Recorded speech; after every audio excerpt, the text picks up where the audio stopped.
Hi friends, welcome to Jo Kitchen. 2 கரண்டி மாவுல 10 தோசை. இதுதாங்க டைட்டில். சூப்பர் டேஸ்டியான தோசையும் சிம்பிளான அதே சமயத்தில் ரொம்ப டேஸ்டியான சட்னியும் இன்னைக்கு டின்னருக்கு வந்து செஞ்சேன். நிஜமாவே இன்ஸ்டண்ட்டாக தான் செஞ்சேன். எப்படி செஞ்சேன்னு காமிக்கிறேன். 2 கரண்டி மாவு தாங்க இருந்தது. அது இட்லி மாவு வந்து அரைக்கல, தோசை மாவு. ஸோ என்ன பண்ணுறது அப்படின்னு யோசிச்சுட்டு இந்த மாதிரி தோசையை செய்ய ஆரம்பித்தேன். 1 கப் கோதுமை மாவு, 1/4 கப் கடலை மாவு சேர்த்திக்கோங்க. துருவன இஞ்சி, பொடிசா நறுக்குன கருவேப்பிலை.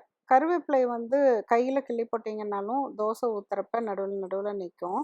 பெருசாக பீசஸ் இருக்கும். அதனால இப்படி சிசரில் கட் பண்ணிங்கன்னா ரொம்ப சின்னதாக கட் பண்ணலாம்.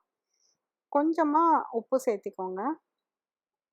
இப்போ இது எல்லாத்தையும் நல்லா கலக்கி விடுங்க.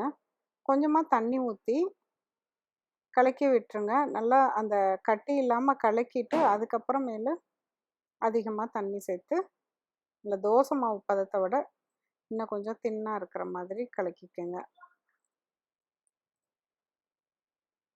இதை வந்து எப்போவுமே இந்த கோதுமை சேர்க்குறப்ப என்னென்னா ஒரு 10-15 நிமிஷம் நம்ம கலக்கி வச்சுட்டு மூடி வச்சிடணும். அதுக்கப்புறமேலு தோசை சுட்டாதான் நல்லா டேஸ்டியாக இருக்கும். அதுங்கள நம்ம சட்னி அரைச்சிடலாம். 1 கப் துருவன தேங்காய், 2 காஞ்ச மிளகாய் தான் சேர்த்திருக்கேன். சட்னி வந்து கம்மியாக தான் இருக்குது, அதனால் 2 மிளகாய் போதும். பட் இன்னும் கொஞ்சம் நல்லா காரமாக வேணும் அப்படின்னா இன்னும் 1 மிளகாய் சேர்த்தி அரைச்சிக்கலாம். 2 பூண்டு, கொஞ்சமாக பொட்டுக்கடலை, கொஞ்சம் உப்பு சேர்த்திக்கோங்க. இது கூட கொஞ்சம் தண்ணி ஊற்றிட்டு அதுக்கப்புறம் நல்லா நைஸாக அரைச்சிக்கோங்க. இப்போ இதை வந்து சிம்பிளாக தாளிச்சிடலாம்.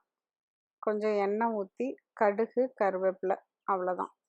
அது மட்டும் போட்டு தாளித்து கொட்டிடுங்க. தாளிக்காமல் சாப்பிட்டோம்னா அது ஒரு டேஸ்ட்டு. எனக்கு அது ரொம்ப பிடிக்கும். இது வந்து தாளித்து சாப்பிட்றப்ப அது ஒரு டேஸ்ட்டு நல்லாயிருக்கும். இப்போ நம்ம மாவு கொஞ்சம் ஊறிடுச்சு. அந்த தோசை மாவு பதத்தை விட கொஞ்சம் தண்ணி கலந்த மாதிரி இருக்கணும்.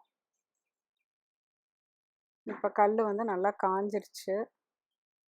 நல்லா நார்மலாக தோசை எப்படி சுடுவோமோ அதே மாதிரி வந்து சுட்டுருங்க. இதுக்கு இப்போ லோ ஃப்ளேமில் வச்சு மெதுவாக வேக வச்சிங்கன்னா நல்லா மொறுன்னு வரும். இது எண்ணெயும் ரொம்ப தேவையில்லை. 1/2 ஸ்பூன் எண்ணெய் விட்டிங்கன்னா போதும் ஒரு தோசைக்கு. பாருங்கள், நல்லா மொறுன்னு நல்லா வந்திருக்கு.